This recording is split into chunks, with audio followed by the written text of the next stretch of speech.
ഉരുൾപൊട്ടലുണ്ടായ വയനാട് മുണ്ടക്കയിൽ രക്ഷാപ്രവർത്തനങ്ങളിൽ ഏർപ്പെട്ടിരുന്ന സൈന്യം ഭാഗികമായി തിരച്ചിൽ അവസാനിപ്പിച്ച് മടങ്ങി. ഹെലികോപ്റ്ററിൽ പരിശോധന നടത്തുന്ന സംഘവും ബെയിലി പാലം ശക്തിപ്പെടുത്താനുള്ള പ്രവർത്തനങ്ങളിൽ ഏർപ്പെട്ടിരിക്കുന്ന സംഘവും അവിടെ തുടരും. മടങ്ങിപ്പോകുന്ന സംഘാംഗങ്ങൾക്ക് വയനാട് കളക്ടറേറ്റിൽ സർക്കാർ യാത്രയയപ്പ് നൽകി. ദുരന്തമേഖലയിലെ രക്ഷാപ്രവർത്തനങ്ങൾക്ക് വല്ലാത്ത കരുത്തായിരുന്നു സൈനികരുടെ സേവനം. ബെയിലി പാലം ഉൾപ്പെടെ കെട്ടിപ്പൊക്കി രക്ഷാപ്രവർത്തനത്തിന് സൈന്യം വേഗം കൂട്ടി. ചെയ്യാവുന്നതിന്റെ പരമാവധി പൂർത്തിയാക്കിയ സൈന്യം തിരച്ചിൽ അവസാനിപ്പിച്ച് ഇന്ന് ചുരമിറങ്ങി.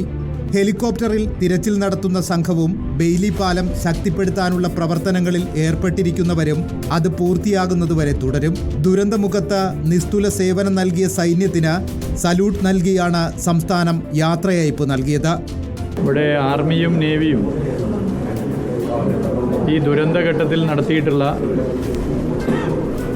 സേവന പ്രവർത്തനങ്ങൾ, രക്ഷാപ്രവർത്തനങ്ങൾ വാക്കുകൾ കൊണ്ട് വിവരിക്കുന്നതിൻ്റെ അപ്പുറത്താണ്. No words to say about the valuable services that you have given us. We salute you all. തങ്ങളുടെ രക്ഷാദൗത്യത്തിൽ ജനം നൽകിയ പിന്തുണ സൈന്യവും ഏറ്റുപറഞ്ഞു. NDRFിന്റെയും ഫയർഫോഴ്സിന്റെയും നേതൃത്വത്തിലായിരിക്കും ഇനിയുള്ള പരിശോധനകൾ. റിപ്പോർട്ടർ, വയനാട്.